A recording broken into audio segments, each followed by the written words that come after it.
Oi, gente, tudo bem com vocês?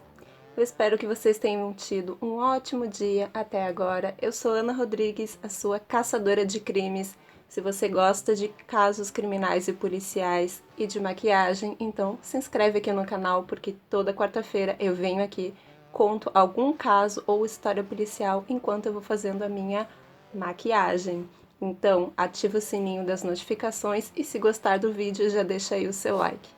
Nós estamos fazendo um especial sobre assassinos que inspiraram filmes. E essa semana eu trouxe o açougueiro de Plansfield. Gente, esse cara foi muito maluco, muito maluco mesmo. Ele inspirou diversos filmes, como Psicose. Na verdade, ele inspirou o Norman Bates de Psicose e da série Bates Motel. 2 filmes só dele, chamado Ed Gein, o açougueiro de Plansfield, e Ed Gein, o serial killer, e também o Leatherface, não sei se é assim que fala, meu inglês não é muito bom, do filme O Massacre da Serra Elétrica e também o filme O Silêncio dos Inocentes. Não foi pouca coisa não, então vamos lá conhecer a história desse cara. Vinheta. Olha como eu tô chique com essas luvas hoje. Tá um frio aqui. Vinheta.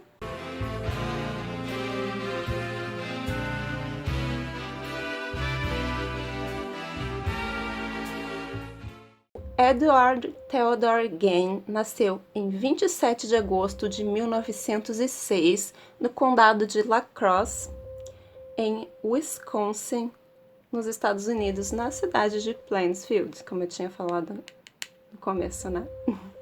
Tanto enrolado. Corta isso. Ele era filho de Augusta Gein e George Philip Gein. Tinha um irmão mais velho chamado Henry George. O pai dele era um alcoólatra agressivo que não conseguia parar em emprego nenhum. E por causa disso, ele e a Augusta viviam brigando bastante. Ele trabalhava como carpinteiro, como curador, como outras coisas, e eles tiveram uma mercearia por um tempo.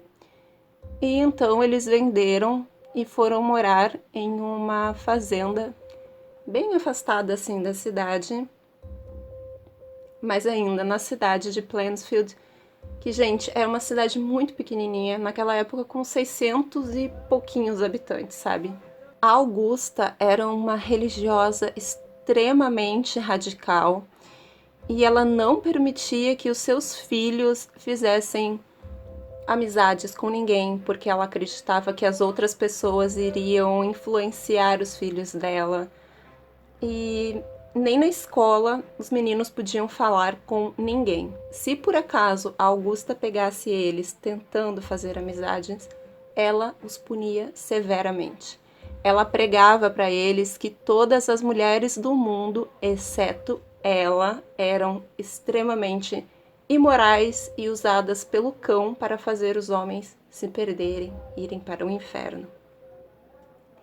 E ela se aproveitou muito desse isolamento, de viver numa fazenda ali toda isolada, para fazer um terrorismo psicológico nos filhos. Augusta também reservava uma parte da tarde todos os dias, absolutamente todos os dias, para ler partes da Bíblia para os garotos, mas nada de coisas boas ou bonitas, como promessas, salmos bonitos, como o Senhor é meu pastor e nada me faltará, ainda que o meu pai e minha mãe me abandonem, o Senhor não me abandonará. Não, ela não lia essas coisas.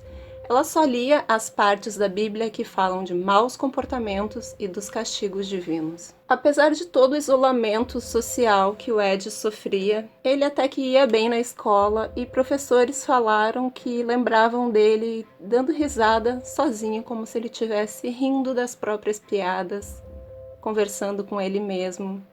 Enfim, já que ele não podia mesmo conversar com mais ninguém por causa da loucura da mãe, né? Em 1º de abril de 1940, o pai deles faleceu devido a uma falha cardíaca por causa do seu alcoolismo Então, o Ed e o Henry ficaram responsáveis pelo sustento da fazenda e faziam vários bicos na cidade e ali pelas fazendas ao redor. O Ed, inclusive, trabalhava como babá. Ele cuidava das crianças. Ele dizia que se dava muito melhor com as crianças do que com os adultos. No dia 16 de maio de 1944, o irmão do Ed e ele estavam queimando vegetação para preparar o solo para fazerem uma nova plantação na fazenda. Nessa época, o irmão dele já estava se libertando do cárcere mental que a mãe dele tinha imposto, né? E estava namorando uma mulher divorciada com 2 filhos, e ele falou para o Ed que ele iria sair de casa para morar com essa mulher. Então, por acaso, esse incêndio saiu do controle e chamou a atenção dos bombeiros. Os bombeiros foram lá, apagaram o fogo, e então o Ed foi até a polícia e disse que o seu irmão havia desaparecido. Então a polícia foi lá e começou a montar uma busca pelo Henry. Não foi muito difícil de encontrar. Infelizmente ele já estava sem vida, mas no corpo dele não tinha nenhuma queimadura. Ele foi levado para autópsia e encontraram um traumatismo grande na cabeça dele. Porém, deram a morte como asfixia, já que não tinha nenhuma marca de queimadura no corpo dele, ele não morreu diretamente por causa do incêndio. Então, disseram que ele tinha morrido por asfixia, a polícia aceitou isso, não sei como, e encerraram por aí mesmo, nem abriram uma investigação. Para mim, está muito claro que essa foi a primeira morte do Ed Gein, seu próprio irmão. Eu penso o seguinte: ele amava a mãe de uma maneira, ele idolatrava a mãe dele, que ele não suportaria ver a mãe dele sofrendo com o que ia acontecer, né? A decepção que seria para ela que o Henry saísse de casa para ir morar com uma mulher imoral, né? Devido aos padrões dela, e ainda com filhos. Para poupar a mãe desse sofrimento, digamos, o Ed, então, tirou a vida do próprio irmão. Augusta, então, sofreu um AVC ao descobrir a morte de seu filho primogênito, o que fez com que o Ed se dedicasse ainda mais a ela. Ele era muito devoto a ela. Gente, era uma coisa, assim, que não dá para explicar. Para ele, ela era realmente a única mulher santa no mundo, a única mulher que era digna no mundo e a melhor amiga dele, o único amor da vida dele, a única família que ele tinha agora. Mas a saúde de Augusta foi se deteriorando, ela teve outro AVC, e em 29 de dezembro de 1945 ela faleceu, deixando o filho totalmente sozinho e arrasado. E foi aí que as coisas começaram. Ed Gein começou a se mostrar como ele é conhecido hoje. Sem a mãe por perto, agora ele podia fazer coisas que antes ele não podia. Então, ele começou a ler revistas de culto à morte, experiências médicas de guerra e anatomia, principalmente do corpo feminino. Enquanto Ed estudava, a casa ia ficando cada vez em estado mais deplorável. Ele se mudou para um quartinho do lado da cozinha e deixou o quarto e a sala de estar onde a mãe dele gostava de ficar absolutamente intocado, enquanto o resto da casa ia ficando imundo, cheio de sujeira. Ele não limpava, ele virou um acumulador antes de virar um serial killer e um profanador de sepulturas. Ele fez isso.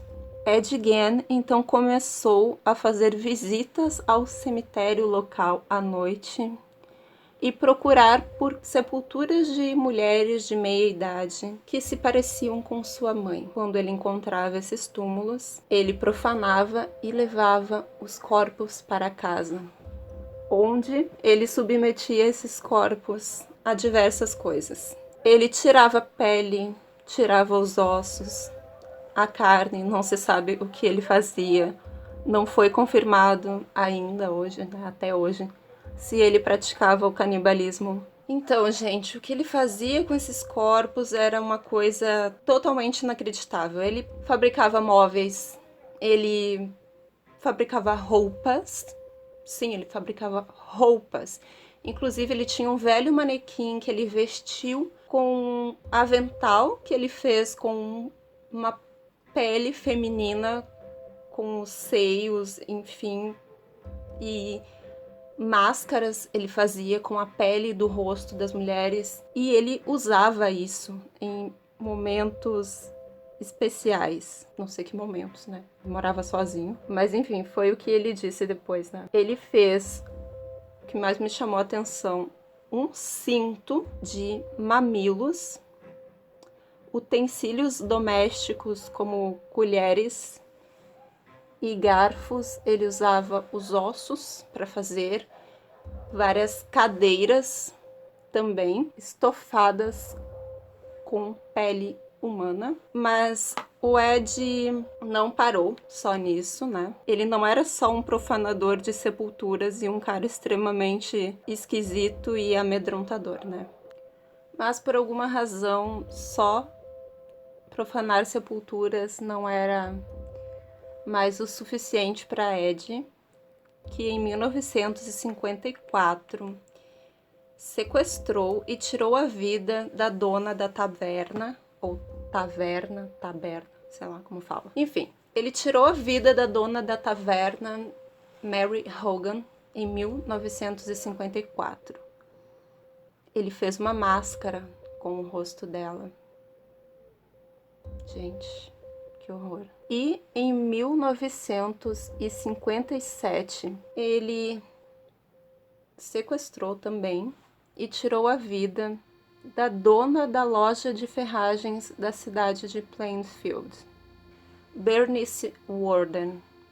Frank Worden chegou de noite na loja da mãe dele e estranhou que estava fechado, não era do costume dela, e ele entrou pela porta dos fundos e encontrou um rastro de sangue no chão e a caixa registradora estava aberta e o dinheiro havia sido levado, como se um assalto tivesse acontecido. A caminhonete que pertencia à loja também foi levada.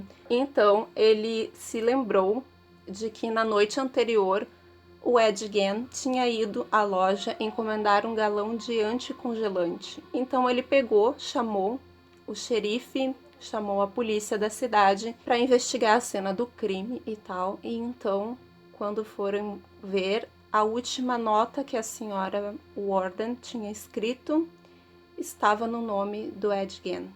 Imediatamente, a polícia foi até a fazenda dele. Porém, o Ed não estava em casa. Eu li em alguns sites que ele estava jantando com os vizinhos, em outros que ele estava numa mercearia. Bom, ao ser questionado sobre o paradeiro dela, ele disse: "Vocês não podem me culpar pela morte dela." Aí disseram: "Peraí, mas quem é que disse que ela tá morta?" Ou seja, ele mesmo acabou se entregando. A polícia então o levou até a sua fazenda e o que eles encontraram lá foi todo esse cenário de horror que eu falei para vocês, de artefatos feitos com corpos, encontraram crânios que ele usava para tomar sopa, gente, sopa. E eu espero do fundo do coração que o filho de Bernice Worden não tenha entrado no celeiro, porque a forma com que ela foi encontrada, gente, foi uma das coisas mais chocantes que eu já vi. E eu achando que o da semana passada era a coisa mais terrível que eu já tinha ouvido, mas não. Bernice Worden foi encontrada no celeiro de Ed Gein, pendurada pelos tornozelos, de cabeça para baixo, sem a cabeça, e ela tinha um corte que extirpou toda a sua genitália e que descia até mais ou menos o meio do peito. Ai, tomara que o filho não tenha visto.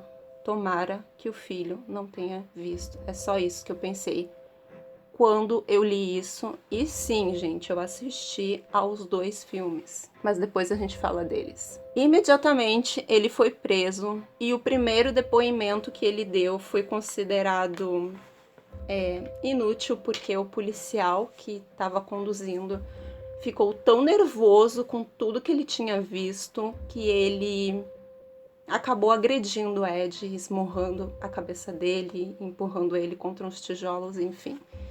Não deu certo. Depois ele foi enviado para um centro de detenção psiquiátrico, onde ele foi avaliado e considerado totalmente insano e inapto para um julgamento. Ele ficou internado lá durante 10 anos. Em 1968, ele foi considerado são, né? Já fazia bastante tempo que ele estava nesse centro de tratamento.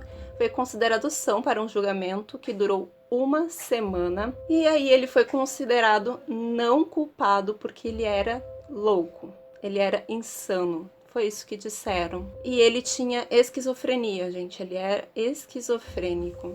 E ele foi novamente para um centro de detenção, o Mendota Health Institute, alguma coisa assim, na cidade de Madison, em Wisconsin. Ele foi considerado um paciente modelo, ele se comportava muito bem, claro, né, tomando a medicação, com a doença controlada. Mesmo assim, algumas enfermeiras diziam que tinham bastante medo dele, porque quando elas chegavam perto, ele olhava de uma maneira estranha para elas. Ed Gein morreu em 26 de julho de 1984 devido a complicações de um câncer. Todos aqueles objetos que eu falei para vocês, que ele fabricou com os corpos das pessoas, foram fotografados no laboratório criminal da cidade e depois eles foram destruídos. A casa foi incendiada, pegou fogo, não souberam dizer se foi acidental ou se foi proposital. Para mim, foi o pessoal da comunidade que, quando ficou sabendo, eles devem ter ficado com muita raiva, porque eles consideravam o Ed uma pessoa excelente, eles adoravam o Ed. Claro, depois da morte da mãe, ele falava com várias pessoas, ele era considerado uma excelente pessoa, então, nossa, os moradores devem ter ficado muito bravos. Eu acho que foi proposital, sim. O terreno, então, foi leiloado e o carro que ele transportava os corpos dos cemitérios foi vendido em 1958 e até hoje não se sabe o seu paradeiro. Então, essa é a história do Ed Gein, que era extremamente devotado à sua mãe e que queria ser a mãe dele. Aquilo que ele fazia, aquelas roupas que ele fazia com peles de mulher, era para tentar trazer a mãe dele de volta à vida. Era como se ele quisesse ser a mãe dele, enfim. Se você assistiu a série Bates Motel, dá pra ver bem isso, né? Bem escrachado, o Norman se vestindo com a mãe dele, que ele mesmo tinha matado. Enfim, eu assisti aos 2 filmes que fizeram sobre ele. O primeiro, Ed Gein, o açougueiro de Plainfield, eu achei muito ruim, muito fraquinho. Depois que tu conhece a história verdadeira do Ed Gein, sabe, não, tu não entende o porquê que tem tanta enrolação, tanta coisa que não aconteceu, foi colocada no filme, que assim, eu achei um absurdo, eu odiei, eu detestei, não tem quase nada a ver com a história real. Agora, o filme Ed Gein, o serial killer, esse, gente do céu, acharam inclusive um ator parecidíssimo com o verdadeiro Ed. Esse sim é muito bom, eu recomendo pra vocês. Não é assim super pesado, até porque eu assisti, né? Eu sou hipersensível, não gosto de terror e tal, mas assisti. Então, esse filme é muito bom e eu recomendo pra vocês. Eu vou deixar aqui na descrição do vídeo os links dos filmes pra vocês assistirem se quiserem. Depois vocês podem vir aqui comentar. Diga pra mim o que vocês acharam sobre ele, se dava pra entender alguma coisa. Inclusive, no segundo filme, a mãe dele aparece falando pra ele: mata essa mulher, porque essa mulher é uma pi, sabe? Tá na hora de você acabar com aquela mulher, porque, sabe, eu achei bem interessante porque ele era esquizofrênico, então eu acho bem possível que ele tenha tirado a vida daquelas mulheres, porque ele via a mãe dizendo pra ele fazer isso. Eu achei esse filme muito bom, então eu indico pra vocês. E vamos continuando aqui na nossa série. Não esquece de compartilhar esse vídeo se você gostou. Se inscreve no canal, deixa seus comentários que eu adoro ler a opinião de vocês. E digam pra mim qual o filme que vocês acham que eu vou trazer na semana que vem. Deixa aí nos comentários, eu quero ver. Então, gente, por hoje é só. Um beijo, fiquem todos com Deus. Nos vemos na próxima semana, neste mesmo canal, nesse mesmo horário. Tchau!